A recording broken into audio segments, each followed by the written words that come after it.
अस्सलाम वालेकुम, good evening ladies and gentleman. उम्मीद करता हूँ आप ठीक होंगे।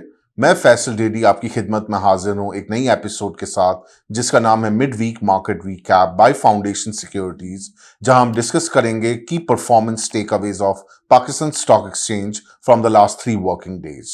अगर हम परफॉर्मेंस लेवल पे निगाह डालें तो पीर वाले दिन इंडेक्स ओपन रहा 40,745 इंडेक्स पॉइंट्स के साथ, और आज वेडनेसडे के दिन it manages and settle to close at 41,745 index points. मजमूई तौर पे 1000 पॉइंट प्लस का बास्केट में इजाफा हुआ है in the benchmark KSE 100 index over the last 3 working days. अगर हम लिक्विडिटी फैक्टर पे निगाह डालें तो पीर वाले दिन इंडेक्स के अंदर 125 मिलियन शेयर्स का मजमूई तौर पे काम देखा गया, फॉलोड बाय ट्यूसडे वाले दिन बड़े हेल्दी वॉल्यूम्स नजर आए और 156 मिलियन शेयर का मजमूई तौर पे काम देखा गया।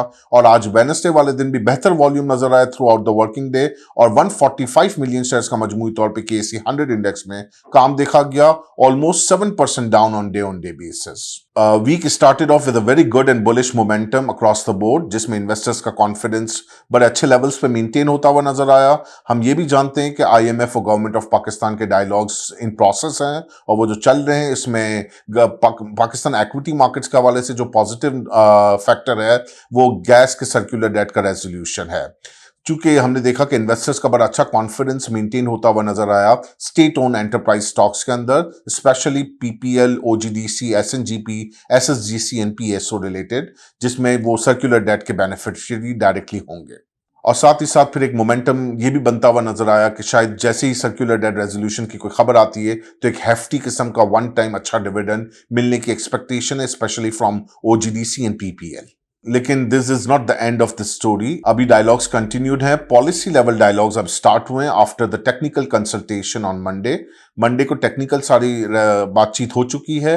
अब आके पॉलिसी मैटर्स डिस्कस हो रहे हैं जिसमें fiscal, monetary side, primary surplus, budget deficit, इन तमाम चीजों के ऊपर मामला तय पाएंगे और उस पर IMF और गवर्नमेंट ऑफ पाकिस्तान के डायलॉग्स हो रहे हैं, जिसमें कुछ बुनियादी चीजों पे आज ड्यूरिंग द मार्केट कुछ मीडिया की तरफ से रिपोर्ट भी हुआ कि कुछ डेडलॉक मेंटेन होता हुआ नजर आ रहा है, specially on the gas circular side. But अभी तक कोई ऑफिशियल आउटकम नहीं है and we take it as further clarity कि कहीं अगर ऑफिशियल सोर्सेज से वो क्लैरिटी आ जाए तो उस पर कॉमेंट करना ज्यादा बेहतर होगा, but it is yet to see. अभी और कोई ऑप्शन गवर्नमेंट ऑफ पाकिस्तान के पास है नहीं other than acceptance of the IMF offer, जो कि जिस तरीके की भी होगी आई थिंक वो नॉट साइन करना होगा। और उसका कितना हैवी इन्फ्लेशनरी स्टॉर्म आएगा आवाम के ऊपर और खुद गवर्नमेंट को उसका पॉलिटिकल डेंट कितना लेना होगा वो वक्त आगे बताता रहेगा। जो मेजर फैक्टर्स नजर आ रहे हैं इस डील के अंदर उसमें जो प्राइमरी इंपैक्ट है वो तो गैस का सर्कुलर डेट रेजोल्यूशन है। साथ ही साथ हम पावर टैरिफ्स का इंक्रीज और गैस टैरिफ्स का इंक्रीज भी देख रहे हैं और इसके साथ साथ हम removal of other subsidies and adjustments की भी बातें हो रही हैं। ये वो तमाम फैक्टर्स हैं जो कि अभी टेक्निकल लेवल्स पे बातचीत हो चुकी है इन पे।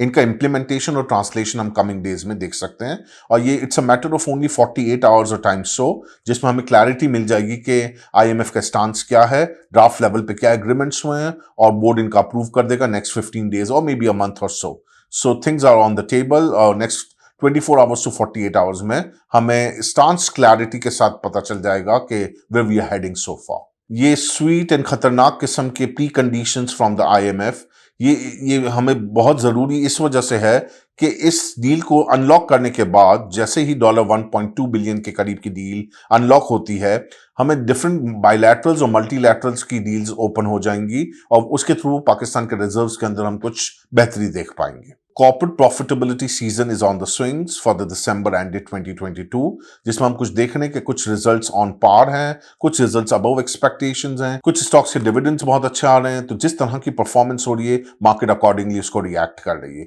जिन स्टॉक्स में हम डिविडेंड एक्सपेक्ट कर रहे थे अगर डिविडेंड नहीं आ रहा तो उसके अंदर साइजेबल करेक्शन हम देख रहे हैं और जो स्टॉक्स अच्छा डिविडेंड दे पा रहे हैं या उनमें एंटिसिपेटेड है अच्छा डिविडेंड आना तो उसके अंदर हम एक अच्छी रैली होती हुई देख पा रहे हैं। कुछ सेक्टर्स की प्रॉफिटेबिलिटी हमें अभी भी लगती है कि उस पर डिप नजर आएगा और वो है स्पेशली सिक्लिकल सेक्टर, जिसमें specially cement stocks, steel stocks and auto stocks की प्रॉफिटेबिलिटी हमें डाउनसाइड की तरफ नजर आ रही है।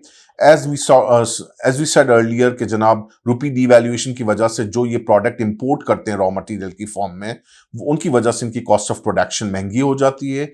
डिमांड के अंदर इतना अच्छा साइजेबल इंप्रूवमेंट है नहीं बल्कि हम डाउन साइड ही देख रहे हैं डिमांड के अंदर एंड हेंस फोर्थ वॉल्यूम उनका डिप लेता हुआ नजर आ रहा है।